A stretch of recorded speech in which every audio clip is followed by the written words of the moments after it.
Dans ce programme, nous voulons générer une pente pour accélérer le moteur CC de façon à éviter une accélération trop brusque qui pourrait endommager les composantes mécaniques. L'étape numéro 10 est l'étape initiale. Pour démarrer le programme, nous utilisons une entrée qui est I5. Lorsque I5 est activé et que le délai de 1/10 de seconde est passé, on démarre le programme.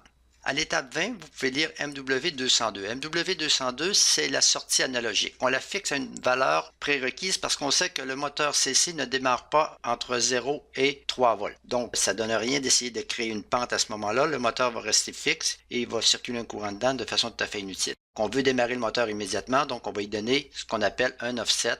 Deuxième chose, on va créer un compteur parce qu'on veut répéter 12 fois la même boucle. Donc, le premier compteur qu'on va utiliser dans ce programme-là, on va l'appeler C0. Si on avait d'autres compteurs, on irait avec C1, C2, C3, etc. Enfin, on crée un délai ici de 5/10 de seconde, soit une demi-seconde ou 500 millisecondes. L'étape 30 est le début de notre cycle pour l'incrémentation de la sortie jusqu'à sa valeur maximum. On va prendre la valeur qu'il y avait dans MW202 et on va y ajouter 256, ce qui va créer notre premier échelon de notre rampe. Et on va répéter ça 12 fois. Le P1, il est bien important de comprendre quelle est sa fonction. Le P1 permet d'exécuter l'action une seule fois à l'étape 30. Car si on regarde ici, on a un délai de 500 millisecondes. Notre temps de cycle est de 20 millisecondes. Ce qui veut dire qu'à l'étape 30, si on ne met pas P1, l'action se répétera 25 fois. Ça veut dire que dans une seule étape, on va additionner 25 fois 256. Ce que nous ne voulons pas faire, évidemment.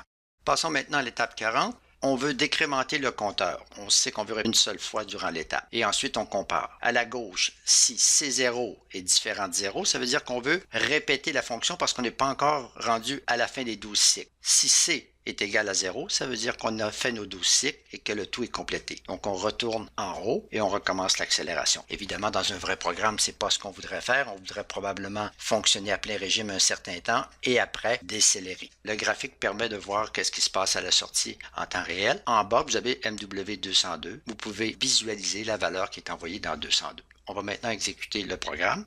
J'ai déjà placé I5 à 1, donc il va le démarrer immédiatement.